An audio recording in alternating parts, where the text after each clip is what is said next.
ईद आने वाली है, तुम्हें खुदा का वास्ता किसी ऐसे बंदे के घर बोटी मत देना जिसके यहाँ कुर्बानी हो गई हो। अगर देना तो उसके घर देना जिसके घर साल भर से गोश्त न बना हो, 6 महीने से जिसने गोश्त न देखा हो, जिसके बेटों ने 8 दिन से कहा हो अब्बा बोटी कब मिलेंगी, तब उसके बाप ने कहा था बेटे बकरा ईद आने वाली है, हो सकता कोई खुदा का बंदा हमारे घर बोटियां भेज दे। और तुम्हें खुदा का वास्ता किसी के घर भी रस्मन 4 बोटी मत भेजना, इतना भेज देना कि घर वालों का पेट भर जाए, इतना मत देना कि तेरी बोटियों को लेकर के गरीब के बच्चों में झगड़ा हो जाए, किसी के घर के अंदर ना इत्तेफाकी पैदा हो जाए। अगर तुझे खुदा रसूल से प्यार है इतना दे देना उसके बच्चे पेट भर के खाए, और जब लेके हाथ उठा के कहे अल्लाह जिसने हमारा पेट भराया है तो उसकी नस्लों का पेट भरा दे। मैं नहीं जानता दुनिया क्या कहेगी, ईमान कहता है कोई दुआ करे ना करे गुंबद खज़रा से मुस्तफा तुमको दुआएं देने लग जाए। बेशक सुभान अल्लाह। नारे तकबीर,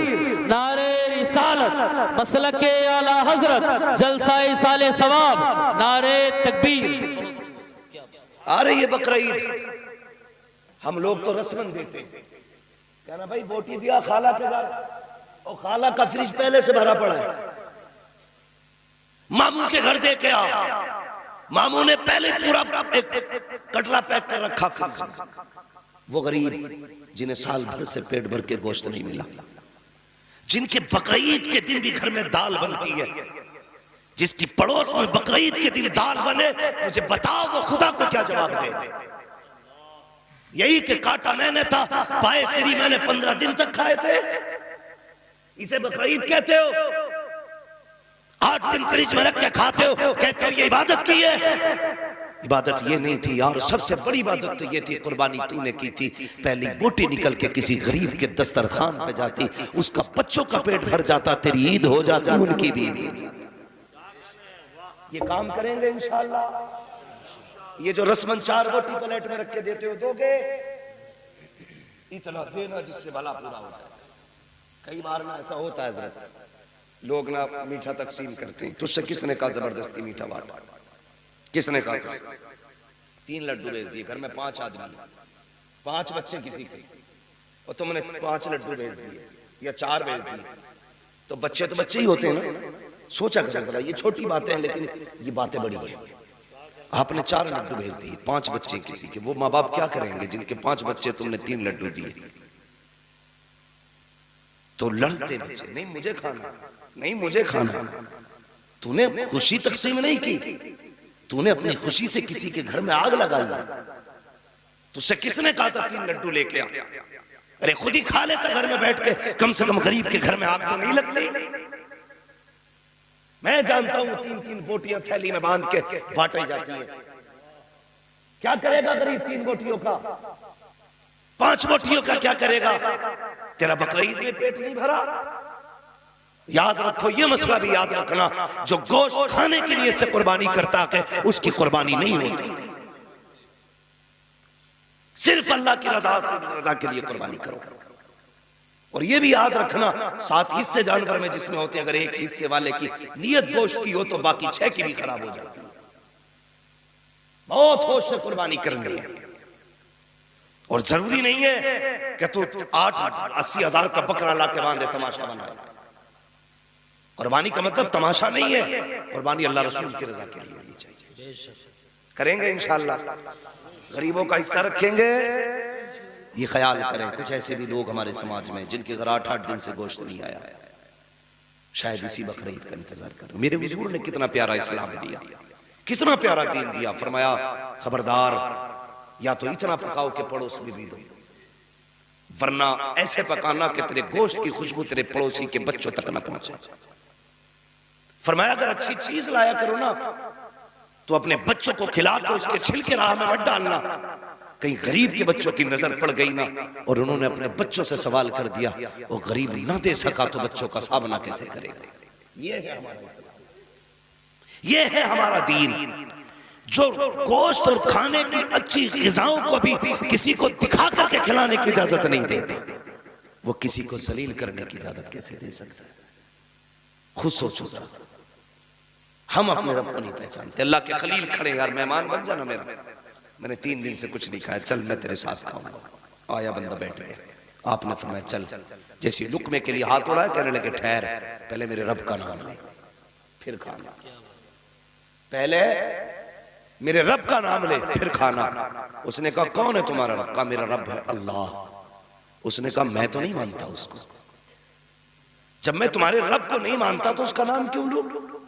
खिलाना तो खिलाओ वरना मैं जा रहा हूं। अल्लाह के खलील ने कहा नाम लेगा तो खागा वरना उठ। उसने लुकमा छोड़ दिया, उठ के चला। अभी निकला था जिब्रील आ गए, खलील क्यों भगा दिया तूने? का मालिक वो तेरा नाम नहीं ले रहा था और मेरा दोस्त है तू, मैं तेरा दोस्त हूं, मेरे दस्तरखान पे कोई तेरे नाम के बगैर खाया? ये हो ही नहीं सकता। मुझे गुस्सा आ गया, उसने तेरा नाम लेने से इनकार किया, मैंने उसे भगा दिया। रब ने फरमाया खलील तुझे पता है इसकी उम्र कितनी है? इसकी उम्र 70 साल है। ये 70 साल से हमारा नाम नहीं लेता है, हम उसे 70 साल से खिला रहे। क्या बात है। कभी हमने उसको नहीं मना किया, तूने उसको कैसे दस्तरखान से उठा दिया? रो दिए। मालिक तेरा क्या फैसला? फरमाया सुन, वो हमारा बंदा है, तू खाना बाद में खाएगा, पहले जिसे नाराज किया है उसे मना के ले गया। किससे कह रहा है अल्लाह? अपने खलील से। किसके लिए?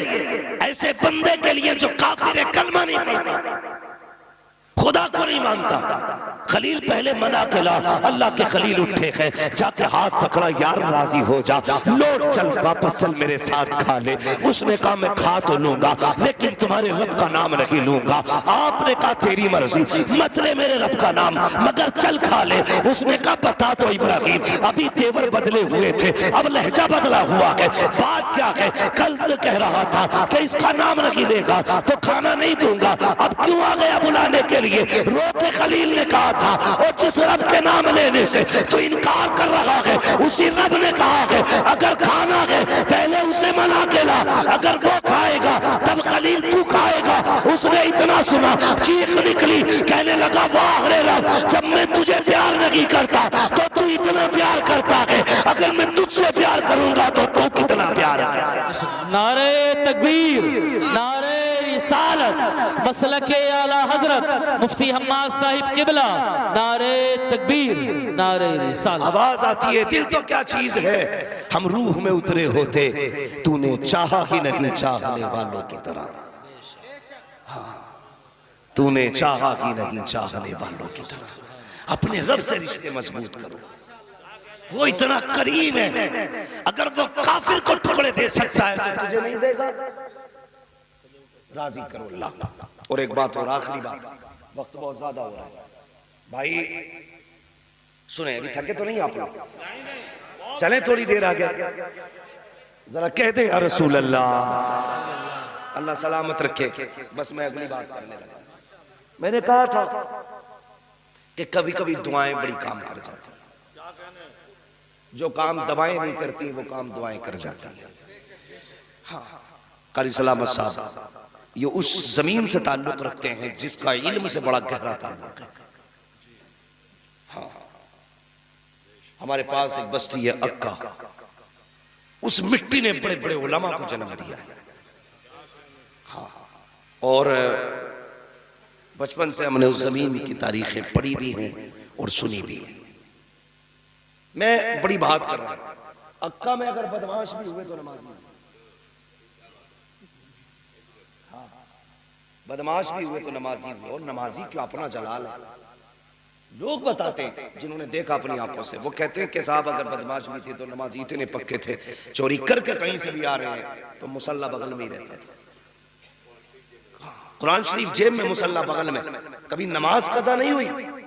और जब बंदा नियत बांध लेता था तो बड़ी बड़ी फौज में ताकत नहीं होती थी हाथ डालने जी, इसलिए कि दुनिया जानती है जब बंदा नमाज में आ जाता है तो फिर उसके आगे खड़ा हो जाता है जो सारी कायनात का हाथ, फिर किसी की औकात नहीं जो हाथ उठा सके। सुन रहे ना मेरी बात? तो मैं कह रहा हूं कभी कभी दुआएं वो काम कर जाती हैं जो दवाएं नहीं। मेरे हुजूर की चौखट है, हुजूर के गरीब से आ गया। अल्लाह दिल बड़े करे, जो मैं कहना चाह रहा हूं अंदाज़े बयां मेरा बहुत शौक नहीं है, शायद कि उतर जाए तेरे दिल में मेरी बात। जो मैं कहना चाहता हूँ नौजवानों, अल्लाह करे वो समझे आप और दिल बदल जाए आज से, दिल बदल जाए। हमारे दरवाजे पे तो फकीर आ जाए, पहले क्वालिटी चेक करते, फिर देख के कहते हट्टा कट्टा है, हाथ सलामत थे, भीख क्यों मांग रहा है? अगर तेरे दरवाजे पे कोई मांगने आ जाए, शुक्र अदा कर अल्लाह का, और ये सोच अल्लाह ने मुझे इसकी जगह पे खड़ा नहीं किया, तुझे रब उसकी जगह पे भी खड़ा कर सकता था, लेकिन तुझे इस लायक बनाया कि तू दे, तो शुक्र अदा कर। समझ रहे मेरी बात?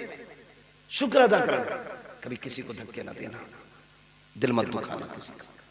मैं अर्ज कर रहा था, दुआएं बड़ी चीज होती है। मेरे हुजूर की चौखट है, सरकार बैठे हैं, एक गरीब से आदमी हुजूर के आए, मेरे नबी का अखलाक इतना बुलंद, हुजूर सबसे खैरियत पूछते थे। कहो क्या हाल है? खैरियत तो है, कैसी कट रही है? आज अल्लाह माफ करे, हमें मोबाइलों ने इतना अकेला कर दिया है, एक बिस्तर पे 4 भाई भी अगर बैठे हो ना, तो फुर्सत नहीं है 4 भाई को दूसरे भाई से खैरियत पूछने, जो भी है ना हाथ में लिए बैठा। एक दस्तरखान पे भी उस वक्त तक मोबाइल चलता जब तक मुंह तक लुकमा ना आए। इस मोबाइल ने इतना अकेला कर दिया कि हम भाई से खैरियत तक पूछने के लिए वक्त नहीं हमारे पास। सुबह से शाम कहां गुजरी, क्या मतलब है, कोई नहीं गए, तब भी मोबाइल था, तब भी मोबाइल है, दूरियां पैदा हो गई। मेरे हुजूर खैरियत पूछते थे, क्या हाल है? कहते हुजूर बस कट रही है। क्या हाल है? हुजूर बड़ा गरीब हूं, मिल जाती है ना तो शुक्र कर लेता हूं, नहीं मिलती है ना तो सब्र कर लेता हूं। इतना सुना ना हुजूर ने, बड़ा दर्द रखते थे हुजूर उम्मत का, आज भी रखते हैं। वो कहा था किसी ने, कब्र